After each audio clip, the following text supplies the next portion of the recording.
Hi, welcome to SBR Videos. I'm Peter Loshak. It's week 11 in the NFL, and we're doing our regular spot with SBR contributor Doug Upstone, false favorites and top underdogs. Doug Upstone, thanks for being back with us. Peter, my pleasure to be back here once again, and we just came off our third 2-1 week in a row, Nice. So I'd like to change it up and make it 3-0 this week. And I have two false favorites and one top dog, and one of those games is going to be on Thursday night. All right. Well, Doug Upstone, very impressive. We know that you come on really strong in the middle and end of these NFL and college football seasons. So let's hear what your first false favorite is for NFL Week 11. My first false favorite is the Green Bay Packers against Philadelphia. Now, both Green Bay and Philadelphia engineered, really classic blowouts last week. And I think, though, because Green Bay's went first and maybe was in a little bit more spectacular fashion, their line's been moved all the way up to 6 points. When I break down these two teams, other than the quarterback position, which is important, okay, I think the teams are very similar. They have some weaknesses, and they try and mask, some other things they don't do so well. Now, Aaron Rodgers certainly is the better choice at quarterback over Mark Sanchez, but if you've been watching Sanchez, he looks very comfortable in this offense, playing at a faster pace, and as long as he doesn't have to have multiple reads and gets rid of the ball quick, I think he does a good job.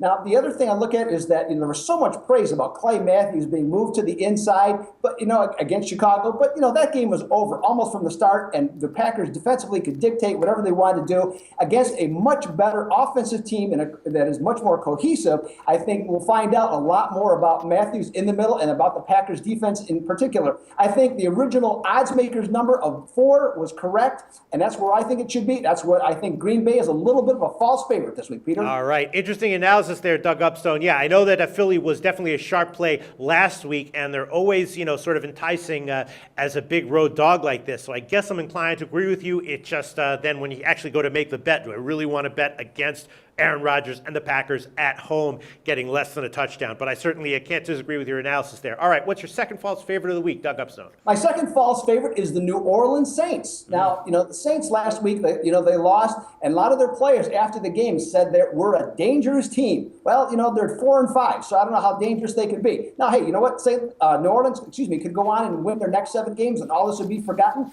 But good teams don't lose 4 times in the fourth quarter with leads. So that makes me very suspicious of New Orleans. It's not like, though, Cincinnati is doing that great. In their 3 losses this year, Peter, they've lost by 24.6 points per game. That's just brutal. But when I look at both of these two teams, I see talent, okay? I see some problems with both of them.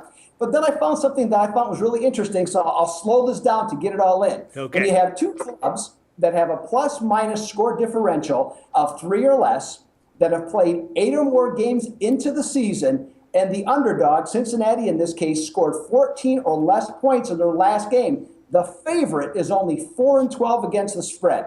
I can definitely see New Orleans winning the game, but I don't think it's going to be by a touchdown. All right. Well, Doug Upstone, Cincinnati, one of the most mercurial up and down teams in the NFL. A bounce back here would not surprise me at all. And you're right. I could certainly see this one going down to the wire. The Saints pulling out a win at the end, but definitely being a false favorite at this line. All right. And what's your top dog for us this week, Doug Upstone? My top dog is what I said, Peter. We're headed to Thursday Night Football, and we're going to look at the Buffalo Bills. Now, both Buffalo and Miami last week had their opportunities to win games, but failed to do so. Now, when I look at this matchup, we got 2 strong defensive teams. Miami is 4th in total defense. Buffalo is 6th.